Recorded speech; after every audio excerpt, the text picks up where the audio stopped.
Bom dia, bom dia, bom dia! Aqui estamos nós para mais uma aulinha dos 7º anos de Ciências com a professora Luciane. Hoje nós vamos fazer a resolução de algumas questões que se encontram na nossa apostila com relação aos dois reinos protoctistas e os fungos, material que nós vimos na nossa aula passada. Vamos começar então lá na página 63 com a questão de número 1. Que fala o seguinte: o aprendizado sobre as características das algas é importante para entendermos como elas vivem e quais são as suas funções no planeta. A partir do que estudamos, nós vamos colocar V para as afirmativas verdadeiras e F para as alternativas falsas. Mas para falar das algas, vamos relembrar aí de algumas algas pluricelulares e unicelulares, como mostradas aí nas fotos. Letra A. As algas são muito importantes para a vida no planeta. Sim, uma vez que produzem grande quantidade de oxigênio. Verdadeiro. Por quê? Porque quase 70%, ou dependendo de algumas espécies de algas, mais de 70% de todo o oxigênio produzido no planeta Terra é pelas algas. Então, verdadeiro. Letra B. As algas podem ser uni- ou pluricelulares. Verdadeiro. Nós temos o quê? Nós temos aqui embaixo algas pluricelulares, 3, e aqui 3 exemplos de algas unicelulares, com uma ou com várias células. Letra C. As algas são protoctistas, classificadas como produtoras. Por quê? Produtoras, porque fazem fotossíntese na cadeia aquática alimentar. Então, sim, elas são a base da cadeia, fazendo então fotossíntese, são autótrofas. Letra D. Todas as algas são verdes, a gente pode ver aqui nas fotos que não, nós temos as vermelhas e as feófitas, as marrons ou pardas.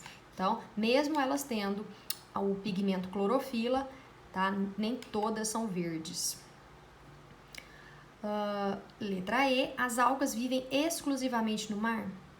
Falso, por quê? Porque não é exclusivamente, existem algas de água doce e também salobra, com menor quantidade de sais do que a água marinha, e também vivem em ambientes terrestres um pouquinho úmidos, tá? Então, por isso, falsa.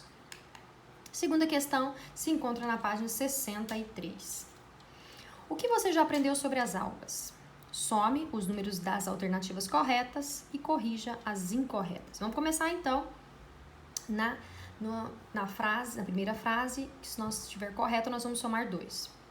As algas, chamadas euglenas, comportam-se como heterotróficas na ausência de luz, ou seja, quando não tem fotossíntese, elas conseguem então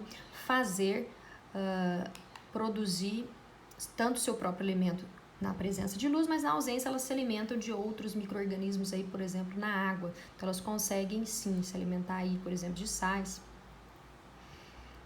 Nós temos aí, a partir de algumas informações anexas para a gente poder dar uma relembrada. Nós temos 2 tipos de algas com uma célula, unicelulares, que são essas 3, diatomáceas, dinoflageladas e as euglenas, e as de várias células, as rodófitas ou vermelhas, clorófitas ou verdes e feófitas, pardas ou marrons.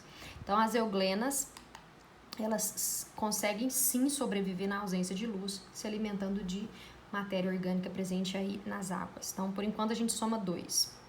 Frase de número 4. As algas que atingem maior tamanho são as rodófitas? As de maior tamanho são essas aqui embaixo, ó, denominadas de feófitas. Não soma. Número 8. As clorófitas possuem relação de mutualismo com os fungos, que vão formar os líquens? Verdadeiro. Então, é a associação aí entre fungos e algas. A gente chama, então, desse mutualismo, denominado, então, essa matéria de líquens. Benefício para os dois. Por enquanto, 8 e 2. Frase de número 16. Os dinoflagelados, essas algas, possuem relação de predatismo com os recifes de corais. Não é predatismo, é mutualismo, é benefício mútuo, tanto para as algas quanto para os corais. E a última frase, as rodófitas são capazes de viver em águas mais profundas do que as outras algas. Verdadeiro, porque tem esse pigmento vermelho aqui que permite com que ela sobreviva em grandes profundidades. Somando 32 com 8 com 2, nós temos então a soma das alternativas 42. Corrija as incorretas, isso mesmo. Some as corretas e as incorretas nós corrigimos aí. Ok, vamos lá. Página 70, que se encontra o exercício de número 3. Cite algumas características que diferem os protozoários das algas. Ambos estão no reino protoctista, mas vamos ver o que diferencia os dois. Aqui nós temos, então, duas observações aí com relação aos protozoários e algas para a gente poder diferenciá-los. Todos os protozoários possuem quê? Uma célula, mas existem algas que têm uma ou várias células. Primeira diferença. Segundo, todos os protozoários são heterotróficos, ou seja, não são capazes de realizar a fotossíntese. Todas as algas realizam fotossíntese, são chamadas de autotróficas. A maioria dos protozoários possui estrutura locomotiva que permite com que eles se movimentem. A maioria das algas não apresenta essa estrutura de locomoção, então geralmente elas se encontram por sobre a água ou fixas em uma rocha, um substrato. Então essas três aí nós temos as principais diferenças entre protozoários e algas. O exercício 4, que também se encontra na página 70, pede para a gente marcar a questão incorreta, a letra incorreta, comparando os dois, malária e toxoplasmose. Então, para poder dar uma ajuda para a gente, nós temos algumas observações que eu coloquei aqui embaixo.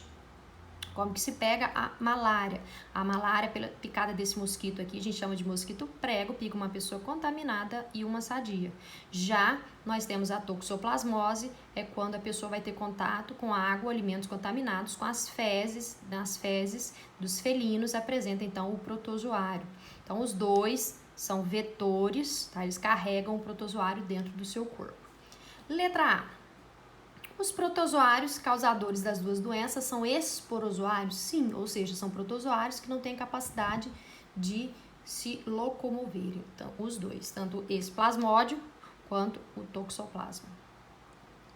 Letra B. As duas doenças podem ser transmitidas para os fetos de mulheres grávidas infectadas? Sim, podem ser transferidas de mãe para filho, tanto durante a amamentação ou durante o parto também pode ser transmitido de mãe para o filho, os dois.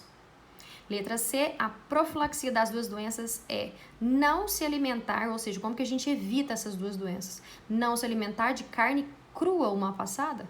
Não, porque essa é a incorreta, porque aqui é pela picada do mosquito e aqui é a ingestão de água ou alimentos contaminados, então não tem nada a ver com a ingestão de carne crua.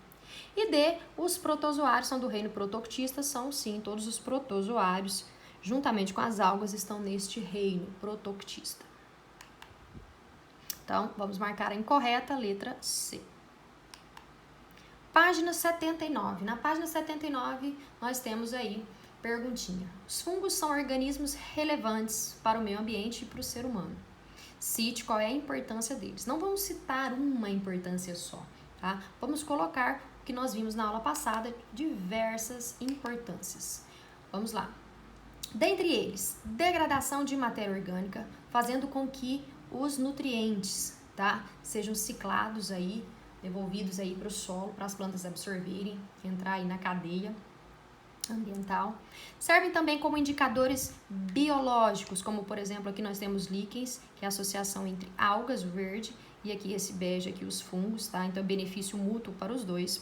Fermentação de pães e também de bebidas. Nós temos aqui antibióticos, tá?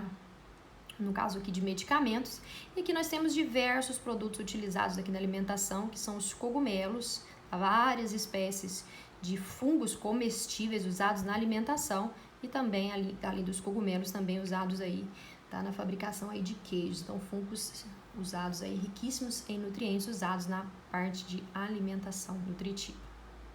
Então, podem estar colocando aí os benefícios deles para nós. A questão 6, que se encontra na página 79, nós temos a perguntinha. Os cogumelos são iguarias saborosas e nutritivas, amplamente utilizados na culinária ao redor do mundo, como a gente acabou de ver na questão anterior. Entretanto, não é recomendado nós colhermos os cogumelos que a gente encontra na natureza. Por quê? Vamos lá. Você olha para o cogumelo, se você não tem nenhum estudo ou pouco estudo, você deve tomar alguns cuidados. Você não sabe aquele que pode ser comestível, que você pode comer sem causar intoxicação, ou aquele que pode causar alguma intoxicação. Então, para isso, você deve evitar de comer os cogumelos que a gente encontra, tá? Podendo, então, adquirir comprando em supermercados ou de pessoas aí produtoras. Então, pode ser tóxico, por isso nós não vamos ingerir sem nós conhecermos qual espécie, tá? É tóxica ou pode ser comestível. Também nós podemos estar procurando uma pessoa que entende, nós chamamos dos micólogos, tá? As pessoas que estudam os fungos, ou procurando nos guias ou nos manuais aí dos cogumelos para estar sabendo qual que pode ser ingerido. Então, pode ser um risco muito grande, tá? Então, não ingerir o que a gente encontra na natureza. Exercício 7, página 79. Complete as frases a seguir. O primeiro antibiótico a ser descoberto, falamos dele diversas vezes, que é a penicilina. O fungo que é responsável por produção dessa substância, tá, da penicilina, se chama, o nome científico dele, Penicillium notatum. Letra C, existem outros medicamentos produzidos por fungos que reduzem tanto a pressão arterial e essa gordura que a gente chama aqui desse colesterol. Então, existem fungos que degradam esse fungo aqui que está se acumulando aqui nos vasos, na parede dos vasos sanguíneos. Então, impedindo que transporte aqui o nosso sangue. Então, eles vêm e degradam esse colesterol aí que impede esse fluxo sanguíneo. Então, muito importante. E letra D, as cefalosporinas formam um grupo de antibióticos, tá? Então, aqui nós temos diversas substâncias aqui que são produzidas por fungos, tá? Para poder estar matando, então, as bactérias. Cefalosporinas. Aqui nós vamos fazer diferente, a questão invertida. Nós vamos elaborar a perguntinha para as respostas. Letra A. Podemos citar a produção de pães e bebidas, bem como o seu uso na fabricação de antibiótico. O que é isso? São benefícios dos fungos. Então, perguntinha, cite 2 benefícios dos fungos, tá? E a resposta. Letra B. São doenças causadas por fungos que podem comprometer a pele e as mucosas. O que eu posso fazer de perguntinha? O que são micoses? Doenças, então, relacionadas à mucosa, que é a parte próxima aqui da boca ou ainda se encontra na pele. Letra C é porque eles, juntamente com as bactérias, fazem a decomposição de matéria orgânica. Quem é que faz? Fungos. Então, por que os fungos são tão importantes no ecossistema? Essas são algumas formas de fazer perguntinhas para essas questões. Na página 82, nós temos aqui, então, a questão de número 1, questão de vestibular, hein? Vamos lá. As algas microscópicas, ou seja, unicelulares, que flutuam nas camadas superiores da água, dos lagos e mares, fazem parte da comunidade aquática que nós chamamos de plâncton, ou ainda plâncton fotossintetizantes, ou ainda fitoplâncton. A vida nos mares depende das algas do fitoplâncton, constituído principalmente por, ou seja, que tipos de algas vão compor, então, o que nós chamamos de fitoplâncton, algas microscópicas. Vamos relembrar a aula passada os tipos de algas unicelulares, diatomáceas, dinoflageladas e euglenas, as pluricelulares, rodófitas, clorófitas e as feófitas. Então, para poder, isso aqui nós vimos na aula passada, para poder estar respondendo, nós estamos falando de fitoplâncton, que são algas unicelulares. Então, pode ser uma dessas 3. Vamos voltar, então, ao exercício. A vida nos mares, então, nós temos 2 tipos de algas que são unicelulares. Então, as unicelulares, do slide passado e da aula passada também, são as diatomáceas, as dinoflageladas, essas aqui são as diatomáceas, as dinoflageladas e as euglenas. Então, essas são as unicelulares. Então, letra A, diatomáceas? Sim, uni. E as dinoflageladas? Também unicelulares. Tá? Então, eu vou marcar a letra A. Por que não pode ser a letra B? Quem que tá fora aí? São os sarcodíneos. Os sarcodíneos são protozoários. Na letra C, quem que não pode ser aí? Também são os sarcodíneos, porque são protozoários. As diatomáceas e dinoflageladas estão presentes aí, formando o fitoplâncton, que são essas 3 sublinhadas aqui. Na letra D, o que tá de errado? Nós temos os esporozoários, que são aqui protozoários sem estrutura locomotiva, não pode ser, porque nós estamos falando de algas microscópicas. E na letra E, não pode ser nenhum dos 2, porque os 2 se referem a protozoários. Portanto, resposta letra A. Página 82, exercício 2. As marés vermelhas, fenômeno que ocorre em certas épocas em águas costeiras e que resulta da superpopulação de seres que eliminam substâncias tóxicas, causando então a morte de peixes, também de outros animais. São causados por qual grupo de algas? Vamos relembrar então as aulas passadas. Maré vermelha, nós temos aí um fator natural que ocorre pelo aumento aqui a quantidade de algas. Que algas? Chamadas de dinoflageladas, formando essas manchas avermelhadas por sobre a água, impedindo que a luz solar entre, vai diminuir a quantidade de oxigênio e morte de vários animais. Então, dinoflageladas ou sinônimo pirrófitas. Dino, porque tem 2 flagelos e outras estruturas aí que nós vimos na aula passada. Então, que letra que nós marcamos? Quais são as algas que causam o fenômeno conhecido como maré vermelha? Pirrófitas ou, tá aqui em cima, dinoflageladas. Letra A. Página 82. Vamos falar um pouquinho das algas, o que é correto, a importância delas. Letra A. Algumas algas unicelulares são endoparasitas? Não são endo. Todas as algas fazem fotossíntese, então são autotróficas, não se alimentam de outros seres adquirindo os alimentos deles, não. Letra B. As algas são a base da cadeia alimentar dos ambientes aquáticos, sim, responsável pela maior parte de fotossíntese, 70% do oxigênio são as algas que fazem, tá? Então, essa é a alternativa correta. Vamos parar por aqui não. Letra C. Vamos procurar o erro. As algas mantêm relações mutualísticas com cupins e ruminantes. Na verdade, são protozoários que fazem isso. Então, as algas, elas não digerem a celulose, elas são autótrofas e elas fazem fotossíntese. Na letra D, a maré vermelha, composta por algas dinófitas, é um fenômeno muito importante porque aumenta a população das espécies de peixe. Na verdade, pelo contrário, diminui o oxigênio, obviamente, se diminuir a quantidade de oxigênio, porque é uma barreira, tá? E aí, o que acontece de mancha vermelha? Vai diminuir a quantidade de oxigênio, obviamente, vai diminuir a quantidade de algas, ou seja, a quantidade de alimento para os animais também diminui. E por último, a letra E. As diatomáceas são algas unicelulares, sim, recobertas por uma carapaça, mas elas não acumulam substâncias tóxicas, não liberam substâncias tóxicas na água e não.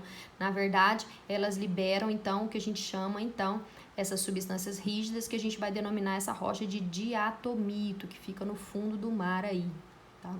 Utilizado também na construção civil, então não é tóxico, não são tóxicas, não. Exercício 4, nós temos aí na página 82, os líquenes ou líquens podem ser usados como bioindicadores de poluição atmosférica, ou seja, onde tem líquens, obviamente a poluição é muito baixa, porque eles absorvem, tá, essa poluição e acabam morrendo. Letra A. Quais são os organismos que compõem os líquens ou líquenes? São 2. Aqui de verdinho, algas, tá? A gente chama de algas verdes ou clorófitas. E essa parte bege nós temos os fungos. Então, é a associação entre algas e fungos. Letra B. Qual a relação ecológica estabelecida? Nós temos aí a relação é chamada de mutualismo, benefício mútuo, benefício para a alga e para o fungo. E qual a vantagem ecológica obtida? É isso aí, é o benefício tanto para a alga quanto para o fungo. Se separar, esse obrigatório se separar os organismos, eles morrem os dois. Explique a contribuição de cada um dos organismos nessa relação. Então, vamos lá. A alga faz fotossíntese e fornece a glicose para o fungo. Já o fungo, ele vai fornecer para a alga tanto água quanto sais minerais. Por isso, o benefício mútuo. Os dois oferecem, então, benefício um ao outro. Então, nós chamamos essa relação benéfica aí de mutualismo. Vantagem para os dois seres vivos, tanto para a alga quanto para o fungo. É isso aí, pessoal. As questões que nós resolvemos com relação na apostila. Agradeço a participação aí de vocês. E nos encontramos aí na nossa próxima aula. Um abraço a todos, da tia Luciana.